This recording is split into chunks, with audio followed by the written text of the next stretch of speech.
Is there a mode of reality beyond the invisible? The answer to that is yes. We know that before God created anything and everything, before He created the foundations of the world, before He created the universe, before He created the heavens, it was just God.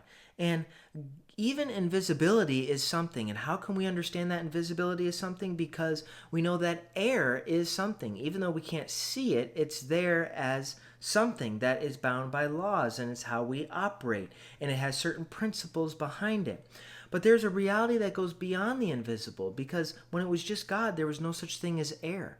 So, what did that exactly look like? Well, we had come to understand that there is something deeper.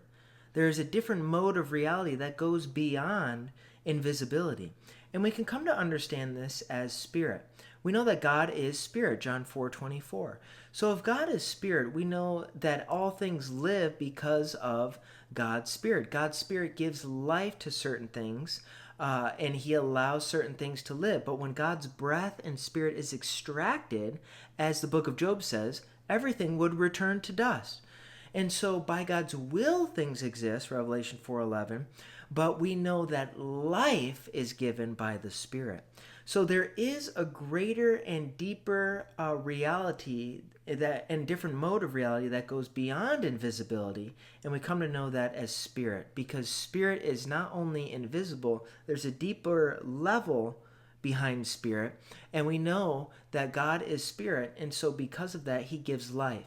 And because He gives life, there are certain things that are able to exist without us seeing it, such as air.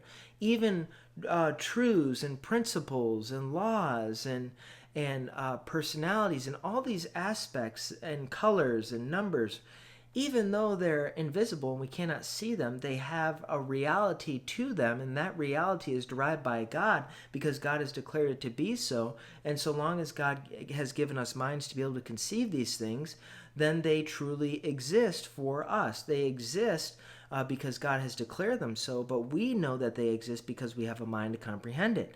Animals don't think this way, so it's not a reality for animals, but we know these things truly exist. And these things truly exist, again, because God has declared it and because of who God is. Well, why do these things exist? Because He's given us a mind, we can understand it, but they exist because He's declared it, and God can declare it because He is spirit, and spirit is life, and wherever life is, there is meaning and purpose, and certain things can be made and created and brought about to be made as realities.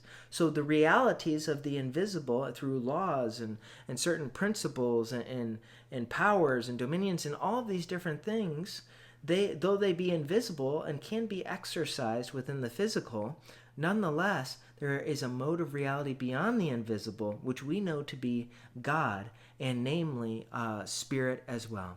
So may all come to know the one true God by believing Jesus Christ, Lord and Savior, and repenting of their sins.